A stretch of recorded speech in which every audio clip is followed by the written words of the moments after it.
네, 안녕하세요 여러분들. 별별 한국사 하는 검 고급 담당하는 큰별쌤 최태성입니다. 역사는 최태성! 이야! 어제 좀 세지 않아요? 네. 네. 여러분들 행복해지려면 어떻게 하는지 아세요? 제가 답 알려드릴까요? 행복해지는 법? 웃는 거예요. 자, 지금부터 웃어보도록 하겠습니다.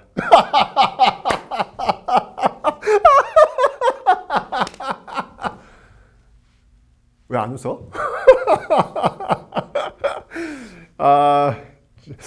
여러분들이 아마 저를, 나 지금 얼굴이 갑자기 빨개졌어. 지금 갑자기 창피해져가지고 지금. 내가 이렇게 웃는데 아마 여러분들이 여기서 팔짱을 끼고, 뭐하니? 이렇게 봤을 수도 있겠구나라는 그런 생각이 들더라고요. 여러분들, 행복하면 웃는 게 아니래요. 웃으면 그 끝자락 속에 행복이 오는 거랍니다. 네, 그러니까 많이 웃으세요.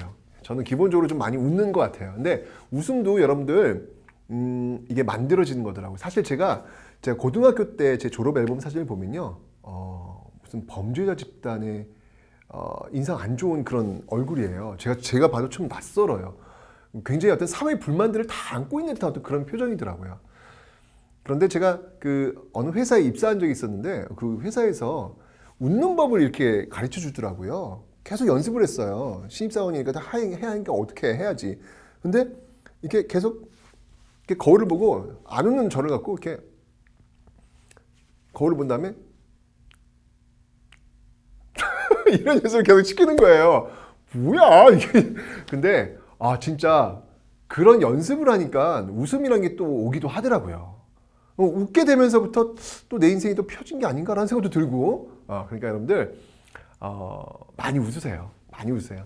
지금 저 보면서도 그냥 웃음을 터뜨릴 준비를 하고 저를 만나시면 되는 겁니다. 아시죠, 여러분들? 자, 우리 아직 갈 길이 멉니다. 그러니까 그 먼 길을 가야 되는 거니까 웃으면서 행복하게 가봅시다. 준비되셨죠, 여러분들? 자, 지금부터 출발합니다. 자, 여러분들 이제 조선 전기의 외교를 한번 봐야 되겠습니다. 전쟁입니다.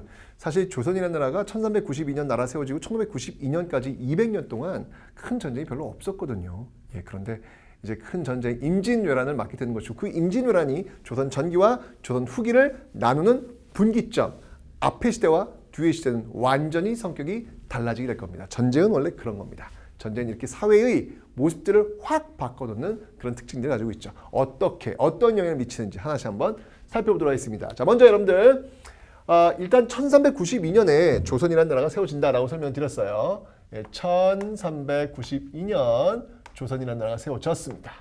자, 세워지고 이제 쭉 왔는데 이때 이제 펼쳤던 외교는 어떤 외교였냐면요, 4대 교린이라고 여러분들이 기억하시면 되겠습니다. 4대 교린.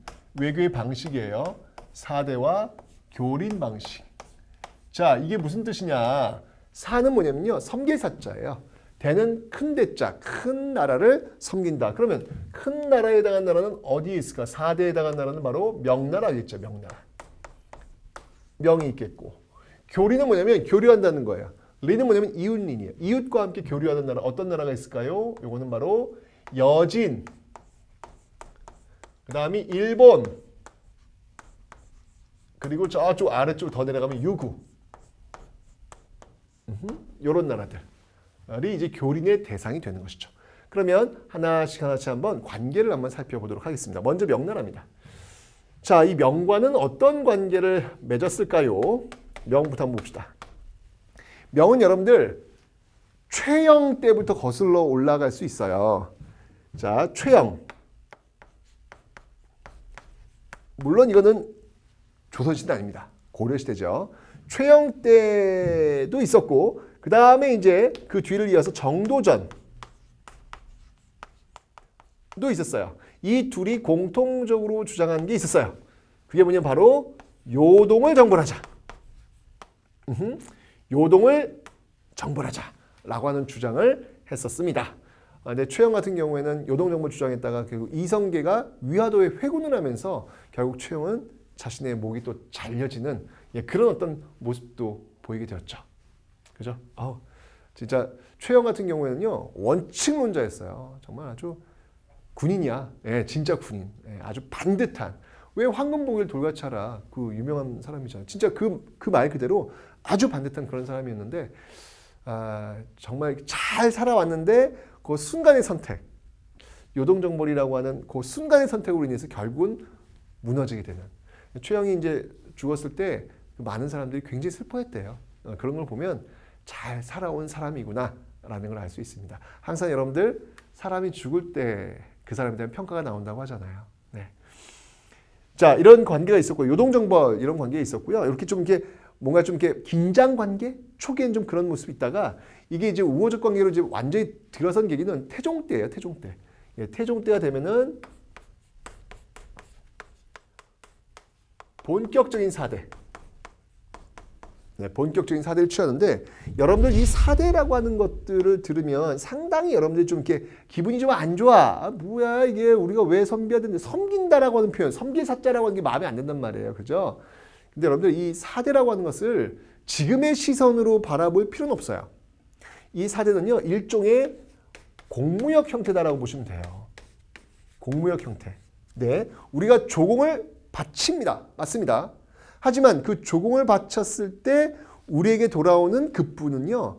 우리가 열을 바치면 저쪽에서는 15개를 줘요. 그러니까 이 4대 무역의 형태는 여러분들 상당히 흑자예요. 나쁘지 않습니다. 여러분들. 그러니까 중국의 입장에서 그래도 형님이라고 하는데 우리가 다 있는데 일 받았다고 일 주기는 그게 또 아니잖아. 그렇죠? 일 받았으니까 1점은 주는 거죠. 그러니까 이러다 보니까 무역하는 입장 속에서는요. 나쁘지 않아요. 그래서 여러분들 이 중국하고 이런 무역을 하려고요. 경쟁해요. 예, 쿼터를 더 달라. 우리가 중국에 갈 수 있는 쿼터를 더 달라. 예, 이런 어떤 경쟁을 하기도 합니다. 조선 같은 경우는 굉장히 그런 부분에서는 유리한 그런 위치를 좀 차지하고 있다라는 거. 명과의 관계는 이렇게 여러분들 정리 좀 해놓으시면 되겠네요. 긴장관계, 요동정벌 뭐 이런 모습들 있다가 이렇게 태종 때가 되면은 우호적인 관계로 정리가 되었구나라고 하는 거. 그러면서 이제 쭉 연결되는 거예요. 이후에 어떤 그런 관계들이 연결되는 겁니다.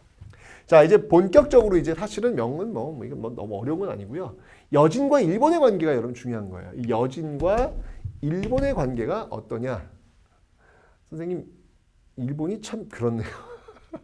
아니 내가 좀 이렇게 크게 그랬더니 누가 또 물렸더라고. 선생님 일본이 너무 큰데요? 근데 실제로 여러분들 일본은요 우리보다 큽니다. 실제로 커요. 누가 그러더라고요. 세계인들 중에서 가장 일본을 무시하는 나라가 우리 한국인들이라고. 아니 아무리 그렇지 땅을 크게 적을 수는 없잖아. 그죠? 제가 작게 그린 이유는 뭐냐면 지금 써야 될 그런 공간이 있어서 그런 거예요. 자, 일본과 여진의 관계, 교린 관계예요. 교린 관계니까 이 당근과 채찍을 적절하게 주면서 이제 합니다. 예, 어떤 것들인지 한번 보도록 하죠. 자, 먼저 일본과의 관계부터 한번 살펴보도록 하겠습니다. 자, 일본과의 관계입니다. 일본과의 관계에서는 먼저 강경책. 강경책. 뭐가 있는지 한번 볼게요. 먼저 강경책. 자, 이 강경책으로는 여러분들 세종 때 여러분들 쓰시마를 정벌하죠. 왜구들. 왜냐면 고려 말에 이 왜구들이 엄청 그래가지고 이 왜구들 때문에 여러분들은 진짜 얼마나 많은 사람이 피해를 봤어요. 그죠? 그래서 세종대왕 손 좀 봐야 되겠다. 그래서 이 왜구들의 근거지라고 할 수 있는 이 쓰시마를 정벌합니다. 이종무를 보내가지고 이 쓰시마를 정벌하는 모습들 있었죠. 그런데 이렇게 강경한 어떤 모습만 있었던 건 아니고요. 온건한 정책도 써요. 뭐냐면 삼포를 열어줍니다. 세계의 항구를 열어주는 거예요. 이게 바로 삼포 계약입니다. 자, 삼포에는 뭐가 있냐면요. 부산포, 제포, 연포가 있습니다. 부산포, 제포, 연포가 있는데 이 제포, 부산포는 어딘지 알죠? 여러분? 부산. 네. 제포는 어디냐면 여러분들 지금의 창원. 연포는 어디냐면 울산이에요. 울산. 네. 그래서 요 항구를 열어가지고 여기에 들어오면 뭐 그들이 필요한 것들은 어느 정도 교환할 수 있도록 열어준 것이죠. 요게 이제 일본과의 어떤 그 모습이었어요. 세종 때 이렇게 해서 정리가 되는 듯 했어요. 자, 이 모습이 쭉 가다가 16세기가 되면 이제 문제가 발생해요. 자, 여기가 지금 15세기고 여기가 16세기. 일본과의 관계는 15세기 되면 이런 식으로 해서 정리가 됐어요. 그런데 이 16세기가 되면서 이 난리를 칩니다. 난리를 쳐요. 아주 그냥 난리를 쳐요. 예. 이 삼포 있잖아요. 그러니까 여기 와가지고 이제 무역을 했는데 이 외인들이 부족한 거야. 더 갖고 싶은데, 이 조선의 이 좋은 산물들을 더 갖고 싶은데 딱 쿼터가 정해져 있는 거예요. 그러니까 좀 더 달라. 안 주니까 땡깡을 피는 거죠. 결국 16세기로 들어서면서 나왔던 그 사건이 뭐였냐면요. 바로 삼포, 아까 여기 삼포 있었잖아요. 이 삼포외란이라는 거예요. 삼포외란. 이게 결국 벌어졌네. 이 삼포외란이 벌어지니까 이런 어떤 또 이제 여진 이 문제를 해결하기 위해서 군사 회의 기구가 필요했던 거예요. 그래서 이때 이제 만들어진 기구가 뭐였냐면 이때 만들어진 기구가 바로 그것이 바로 비변사라는 겁니다. 그것이 바로 비변사. 자, 이 비변사가 설치가 되는 거예요. 자, 이때는 여러분들 비변사가 임시기구였습니다. 임시기구였어요. 비변사 설치되는 거예요. 자, 그런데 이게 16세기 일본인들이 이게 진짜 한번 큰 판 한번 벌일 모양인 것 같아. 계속 난리예요. 결국은 을묘외변. 을묘년에 이 외들이 난을 일으킨 거죠. 을묘외변. 이 을묘외변은 거의 전쟁급이라고 보시면 돼요. 굉장히 컸어요. 이거는요. 이때 이 삼포외란이 일어났을 이 시점이 어느 왕 때였냐면요. 이때가 이제 중종 때입니다. 중종 때고요. 을묘외변은 명종 때예요. 이렇게 되니까 더 커지니까 어떻게 해야 되겠어요, 여러분들? 이 비변사를 회의기구, 긴급할 거 아니야. 그러니까 비변사를 상설기구화해요. 이때 비변사가 상설기구화되는 그런 모습들이 있더라라고 하는 거. 좀 16세기는요, 일본 때문에 굉장히 좀 골치가 아픈 그런 모습들이 지금 나타나고 있습니다. 결국은 이 1592년 터질 게 터져요. 그죠? 16세기 그 끝자락에서 결국 이제 이런 어떤 그 분위기 속에서 결국 빵 하고 터지는 것. 그게 뭐예요? 네, 그게 바로 임진왜란이 되겠습니다. 그게 바로 임진왜란이 되겠습니다. 자, 이 임진왜란 1592년부터 전개된 7년간의 전쟁이었는데요. 정말 전국을 정말 쑥대밭으로 만들었던 그런 전쟁이 되겠죠. 이 임진왜란은 근데 여러분들 7년 동안 계속 싸운 건 아니었어요. 사실은 싸움은 그 초반부 1592년, 1593년 이때 치열했고 또 끝자락에 가서 한 번 더 치열했지 그 사이에는 거의 휴전의 어떤 그런 모습들이 보이고 있습니다. 그래서 그 휴전기를 거쳐가지고 그 뒤에 나오는 그것을 우리는 정유재란이라고 합니다. 정유재란이 벌어지는 것이죠.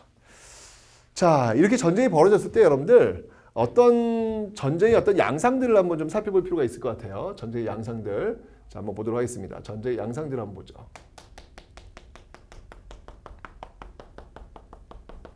자, 이렇게 해서 임진왜란과 휴전기가 거치면서 많은 변화들이 있거든요. 먼저 여러분들 임진왜란 때 큰 전투라고 할까요? 그 전투는 뭐가 있을까요? 임진왜란 때 벌였던 전투, 대표적인 전투. 정말 이 조총 때문에 막 밀리잖아요. 막 밀려가지고 막 파죽지서 막 밀고 오는데 그때 이제 일본이 썼던 그 전략이 뭐냐면 수륙 양면이에요. 네, 육지 쪽으로 쭉 치고 올라갈 때 바다 쪽에서 이 군수 물자를 대면서 같이 올라가는 어떤 그런 방식을 취했거든요. 그런데 바다 쪽이 막혀요. 육지 쪽은 쭉 올라가는데 바다 쪽이 막히는 거예요. 누구 때문에? 이순신 때 막힌 거예요. 그 이순신이 혁혁한 공을 세웠던 큰 전투가 있죠. 그 전투가 뭔가요? 그 전투가 바로 한산대첩이 되겠습니다. 그 전투가 바로 한산대첩. 자, 그래서 한산대첩 한번 적어보고요. 한산대첩, 이순신, 이순신이 활약을 했습니다. 그 다음에 그 진주에서도 이 김시민이 아주 정말 그 적은 숫자로 아주 그냥 처절하게 막아냈던 전투가 있죠. 그게 바로 진주대첩. 그게 바로 진주대첩. 한산대첩에서는 여러분 하깃진이 등장하잖아요. 하깃진. 쫙 날개처럼 폈다가 쫙 가뒀다가.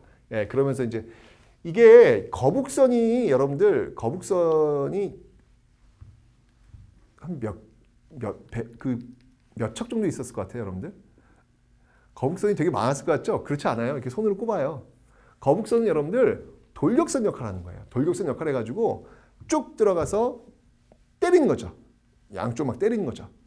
거북선의 단점이 있어요. 뭐냐면 이게 덮개로 덮여 있잖아요. 그러니까 잘 안 들려요. 안 들려가지고 작전 수행을 원활히 하기가 힘들어요. 그래서 그 거북선이 많으면 작전이 잘 안 돼요. 그러니까 거북선은 간단해요. 그냥 적진이 들어가가지고 막 때리는 거야. 막 때리면서 전을 막 흐트러 놓는 거야. 흐트러 놓으면은 양쪽에서 이제 우리 판옥선 배들이 쭉 들어가면서 이렇게 걷어가는 거죠. 그런 방식으로 지금 거북선이 쓰는 겁니다. 그래서 거북선이 여러분들 굉장히 막 수십 척 그거 아니에요. 손으로 꼽는 몇 척의 배를 가지고 전투에 이순신이 활용을 했던 겁니다. 한산대첩에서도 역시 혁혁한 공을 세웠죠. 진주대첩에서는 김시민. 이렇게 활약했던 사건이 있습니다. 자, 이제 어쨌건 간에 막 쭉쭉 치고 올라갔어요.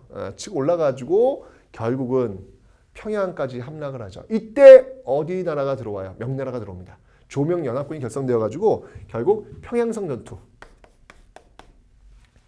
평양성 전투. 자, 평양성 전투. 성 전투. 여기에서는 이제 명나라, 조명연합군이 결성되어가지고 여기서 사실은 전세가 바뀐다고 보시면 되는 거예요. 여기서 쭉 치고 올라갔다가 여기서 한번 꺾이면서 일본은 결국 패퇴할 수밖에 없는. 여러분 이거 보시면요, 굉장히 6.25 전쟁하고도 많이 유사해요. 예. 6.25 전쟁 때도 여러분들 그 인천상적전 이게 파슈치도 올라갔잖아요. 예. 그러다가 중국이 개입하면서 또 밀고 내려오잖아요. 똑같아. 비슷해요. 평양성 전투가 있었고요. 그러면 이제 그 옆에 이렇게 이제 밀고 내려오는 과정 속에서 북관대첩이라고 있어요. 북관대첩. 북관대첩. 이거는 정문부. 이건 의병이에요. 의병. 네. 북관대첩. 이거 함경도 쪽에서 아주 정말 일본과 아주 엄청 그 함경도 쪽에 올라갔던 그 장수가 일본의 가토 기요마사거든요. 그 가토 기요마사를 이렇게 몰아냈는데 혁혁한 공을 세웠던 게 바로 북관대첩입니다. 네, 있었고요. 그 다음에 이제 쭉 밀고 내려온 거예요. 밀고 내려오는 과정 속에서 이제 한양을 좀 지켜내었던 그런 대표적인 전투가 있었죠. 그 전투가 바로 행주대첩.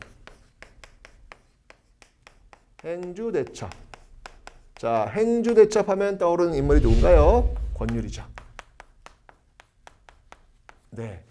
요게 이제 바로 그 임진왜란이 벌어졌을 때 큰 전투. 제가 여기 지금 노란색을 쓴 이유는 뭐냐면 요게 3대첩이에요. 요게 3대첩. 하나, 둘, 셋. 네, 요게 임진왜란 3대첩이라고 불리는 겁니다. 이렇게 해서 막 계속 이제 휴전적인 어떤 모습들, 이렇게 막 서로 공방전이 펼쳐지면 휴전기가 펼쳐지는 것이죠. 그런 과정 속에서 다시 전쟁이 펼쳐졌던 정유재란. 이때 보여졌던 전투, 대표 전투가 뭐가 있나요? 네, 바로 이순신, 역시 이순신.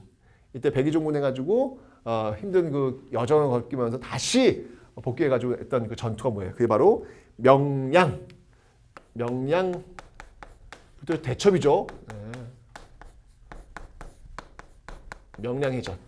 그죠? 명량에서 정말 뭐 엄청난 스토리 있잖아요. 신에게는 12척의 배가 있사옵나이다. 멋있는 것 같아요. 여러분들 이 명량에서 썼던 그 12척의 배가 어떤 배인지 아세요? 임진왜란 때 여러분들 그 이순신이 물러나면서 그 조선 수군이요 7천량 해전에서 완전히 무너집니다. 정말 거북선도 다 불태우고요. 조선 수군도 다 불태울 정도로 완전히 패해요. 그때 그 패배하는 그 장면에서 12척의 배가 도망쳐 나와요. 그 12척의 배를 갖고 이 명량제첩에서 혁혁한 공을 세운 겁니다. 근데 여러분 보세요. 똑같은 12척의 배예요. 근데 그 7천량해전에서는 도망가기 바빴던 그 배였지만 바로 이 명량해전에서는 앞에 선봉에 섰던 그런 배가 바로 12척의 배입니다.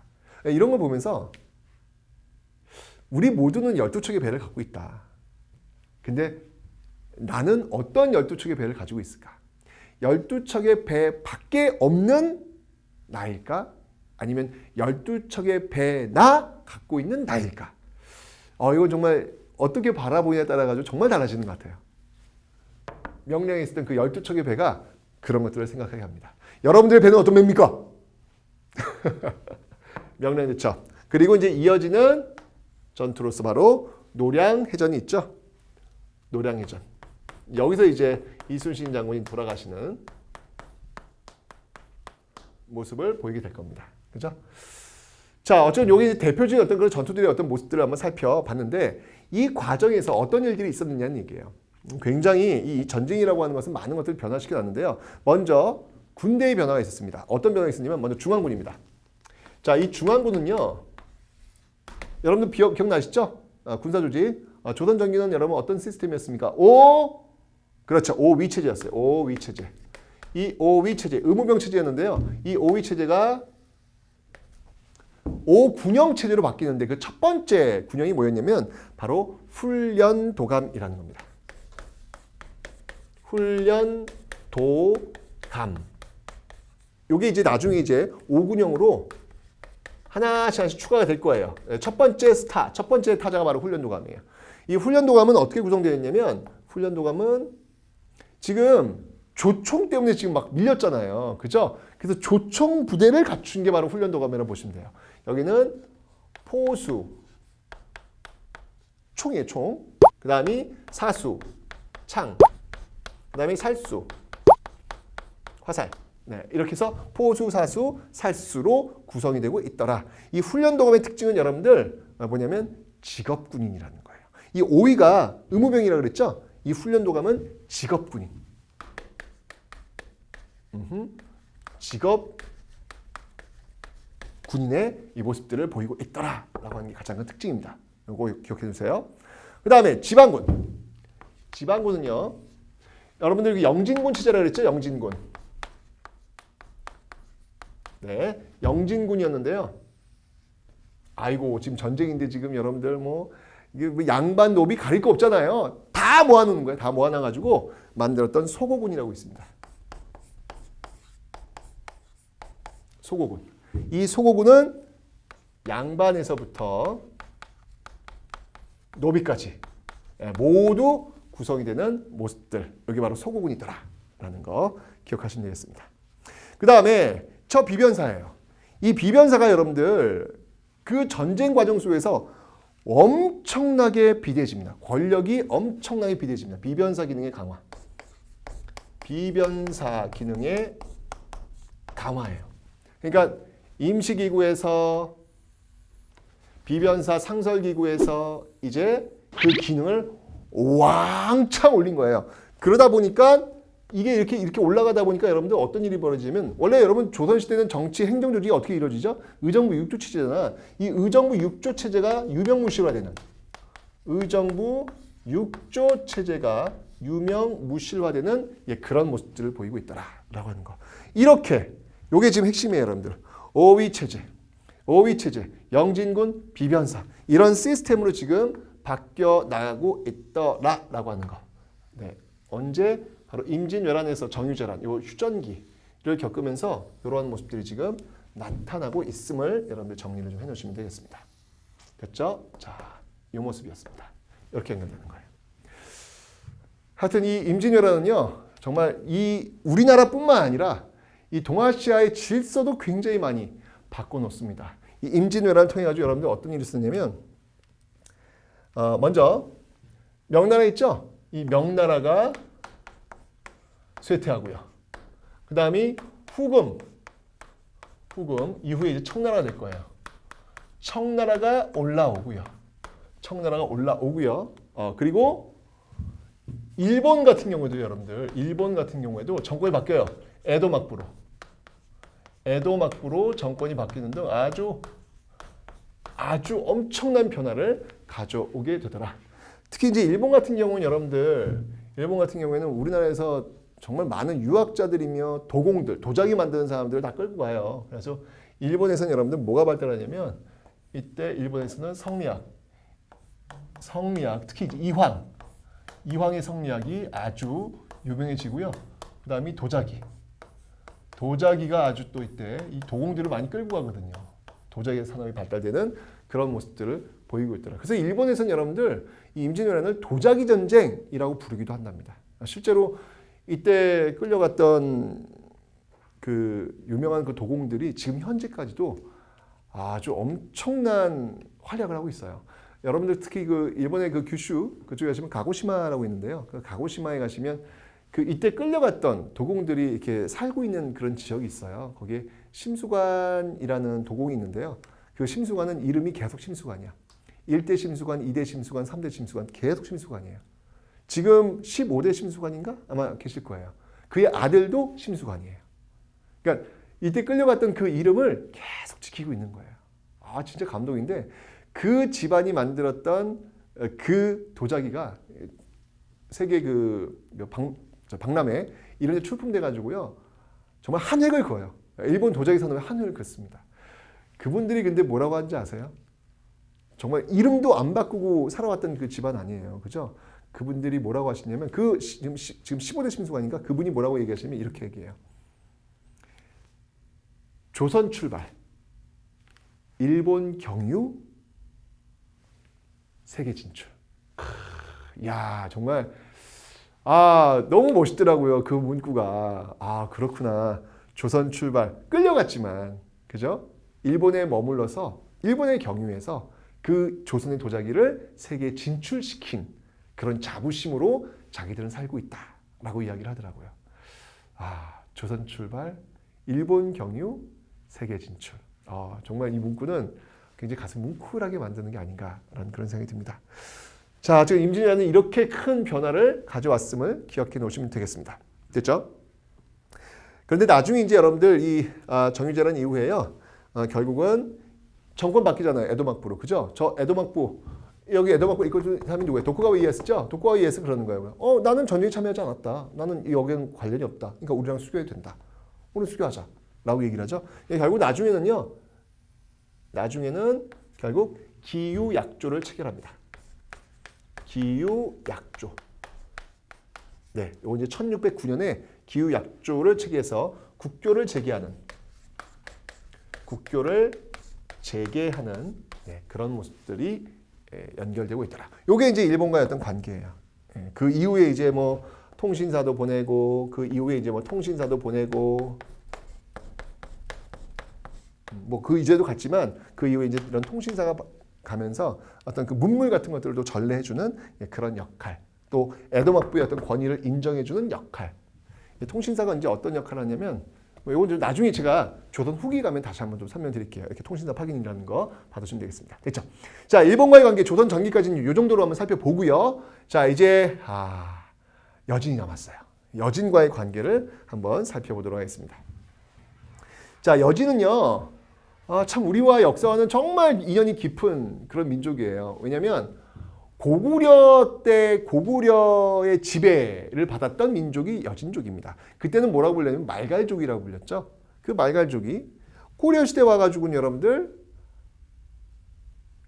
금나라 세우잖아요. 금나라. 그죠? 그래서 그 여진족이 또 압박을 해가지고 그때 윤관도 활약을 했고 그 다음에 이제 뭐 이자겸이라든지 김부식이 또 사대했던 그래서 묘충이 성인춘도 운동이 일어났던 그게 바로 금나라잖아요. 여진족이 세웠던 거.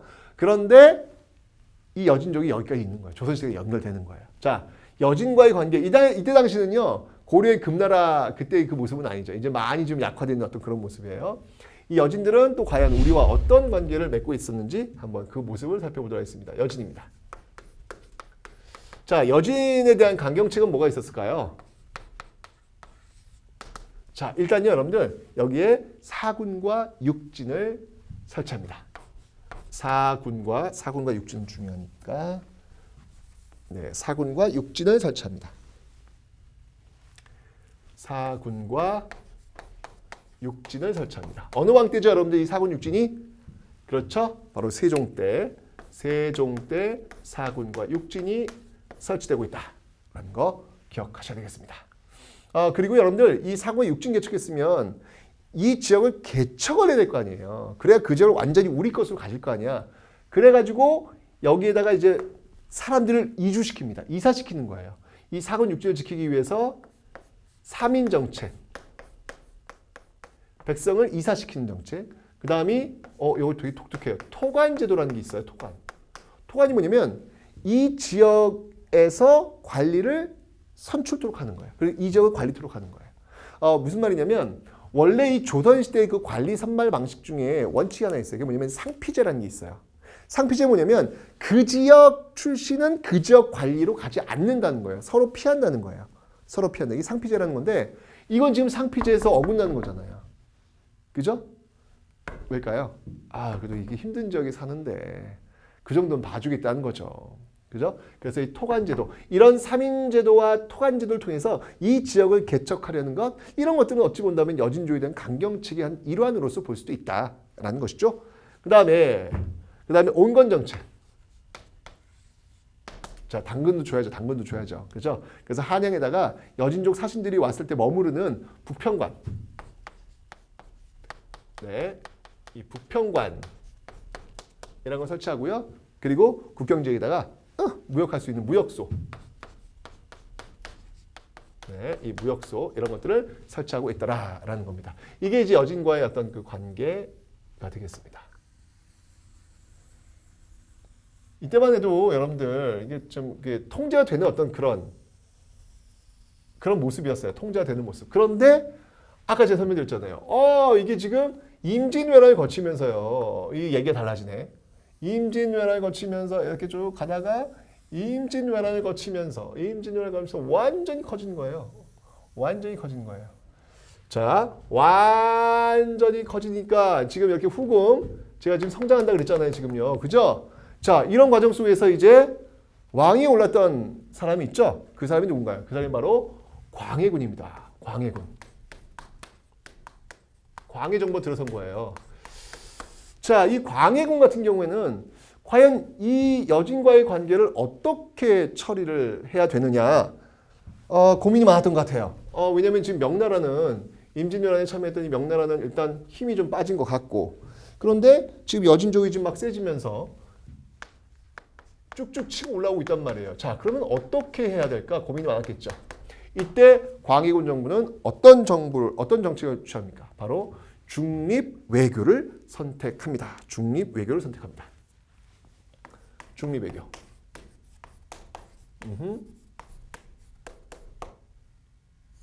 중립외교를 선택하는 거죠.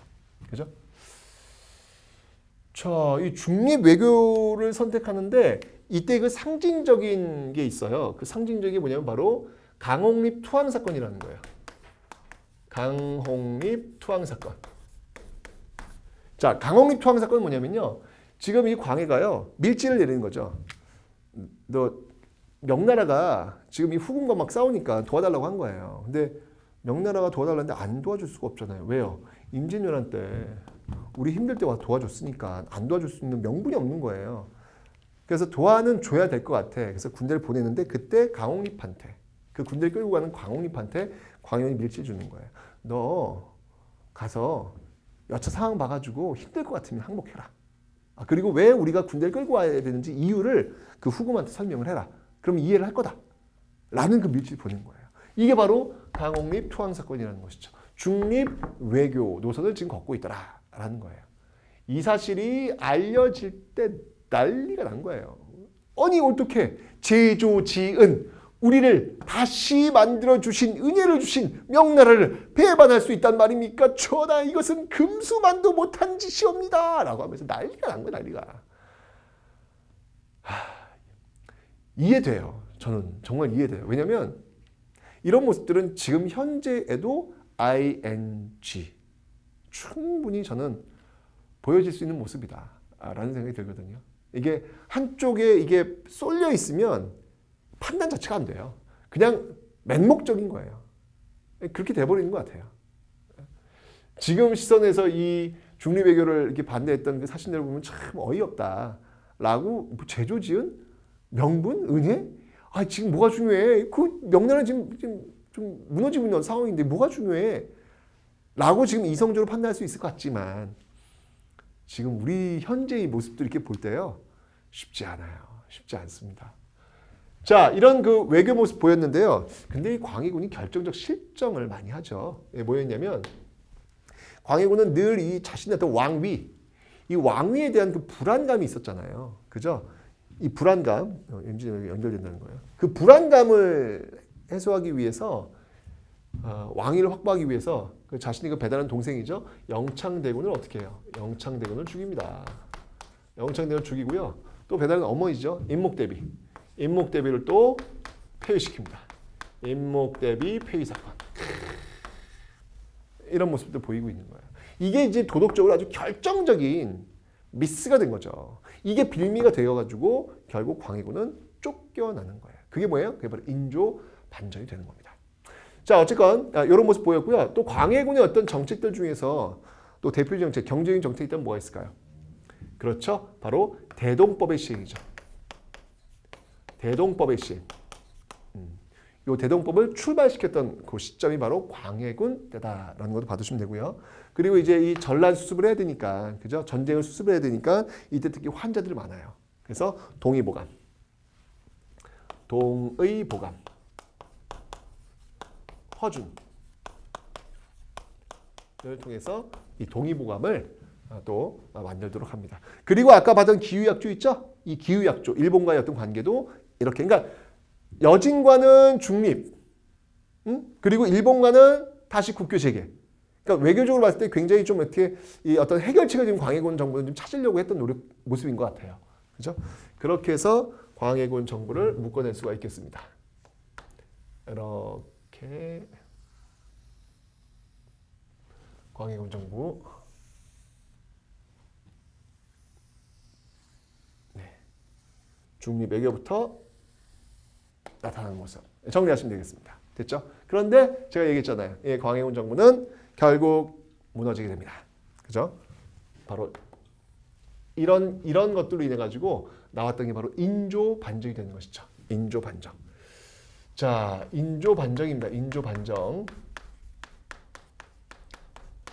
인조 반정은 여러분들 서인들이 중심이 되어 가지고 이제 배울 거예요, 여러분들. 우리 그 앞강의에서 왜 동인당, 서인당 배웠잖아요. 그 서인들이 중심이 되어가지고 반정을 일으켰던 그런 사건이 되겠습니다.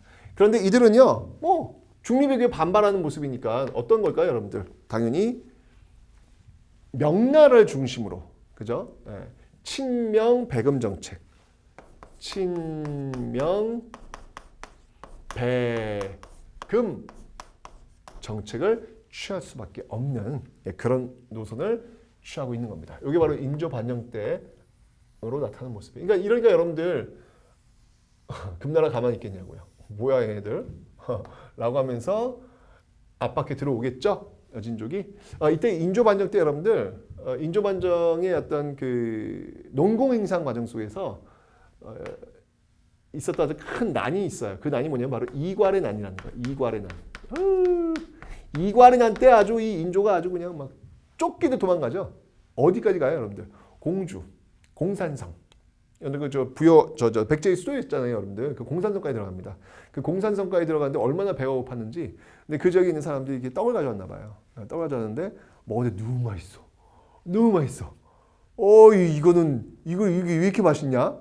그래서 그때 지어진 이름, 인조가 아주 그냥 이건 진짜 맛있는 떡이다. 그래서 그때 만드신 떡이 인절미. 그 인절미 이제 거기서부터 나오게 되는 이괄의 난. 인조 때부터 이렇게 나오게 되는 겁니다.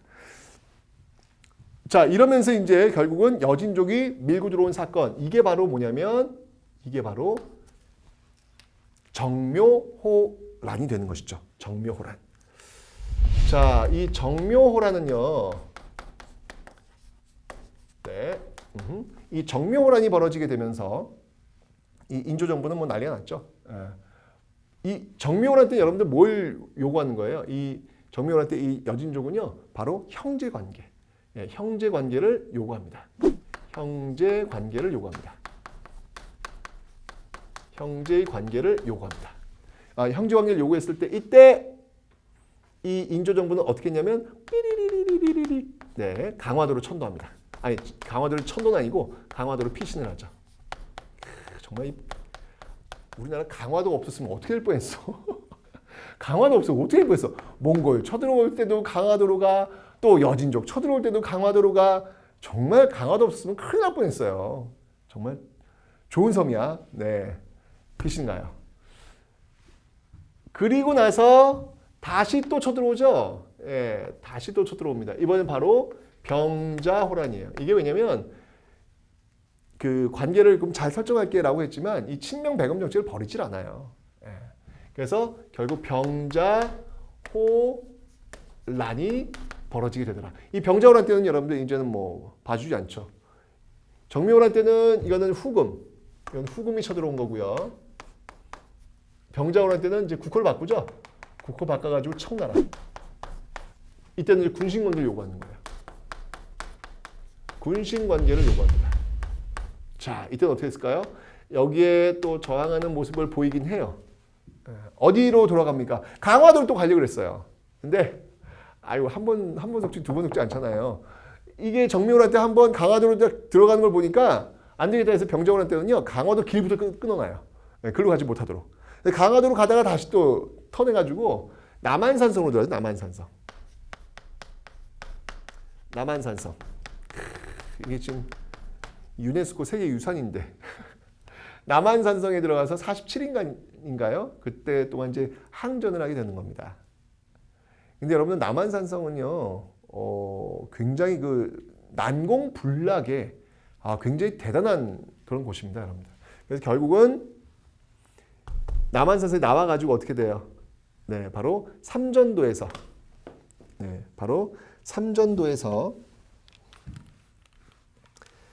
굴욕적인 항복을 하게 됩니다. 삼전도의 굴욕.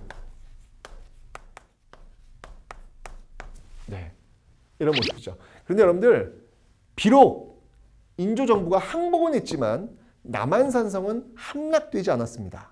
그건 여러분들이 인지하세요. 남한산성은 그렇게 쉽게 함락된 곳이 아니에요. 한번 가보세요, 여러분들. 남한산성 가셔가지고 딱 들어가시면 그렇게 뭐 높아 보이지 않는 듯한데 딱 그 산성을 한번 이렇게 저 바깥쪽을 보시면요, 정말 경사가요 장난이 아니에요. 굉장히 높은 곳에 올라와 있습니다.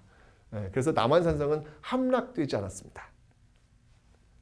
인조가 이 삼전도로 나와서 항복을 했던 것이죠. 삼전도 지금 잠실. 여러분들 굉장히 높은 빌딩 올라와 있잖아요. 그 120층짜리 빌딩 올라와 있잖아요. 그 앞쪽이 바로 이 삼전도.